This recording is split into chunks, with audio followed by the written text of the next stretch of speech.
আজ বানালাম ছেলের টিফিনের জন্য পনির পরোটা রেসিপি।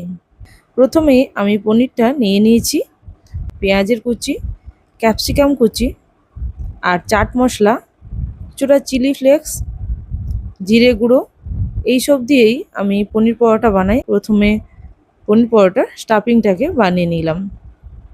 এরপর অল্প আটা দিয়ে লেচিটাকে এইভাবে রাউন্ড শেপ করে নেব। এরপর প্রয়োজন মতো স্টাফিংটা দিয়ে দেব।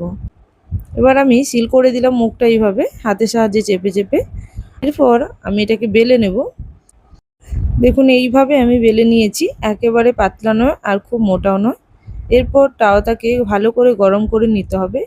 তাওয়া খুব ভালো গরম করে নিয়ে তারপর এক পিঠ ভালো করে ভাজা হয়ে গেলে অপর দিকটা এরকমভাবে উল্টে নিয়ে ওপর থেকে ঘি দিয়ে দিচ্ছি। এবার ভালো করে এটাকে চেপে চেপে ভেজে নেব যাতে কোনো দিকটা কাঁচা না থেকে যায়। তো দিক লালচে করে ভেজে নিয়ে আমি তুলে নেব। আর অপর দিকে আর একটি পরোটাও ভেজে নেব, যেটা আমার অলরেডি বেলা হয়ে গেছে সেটা আমি দিয়ে দিলাম। দিয়ে উলটপালট করে দুটো দিক ভেজে নেব। এইভাবে আমি 3টে পরোটাই ভেজে নিয়েছি।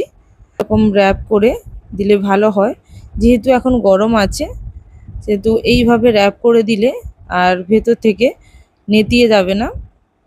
তাহলে এইভাবে টিফিন বানিয়ে বাচ্চাদেরকে দিতে পারেন। এই টিফিনটি হেলদিও বটে। এছাড়াও বাড়িতে বড়রা বা আমরা নিজেরাও এইভাবে ব্রেকফাস্টের জন্য পনির পরোটা বানিয়ে খেতে পারি।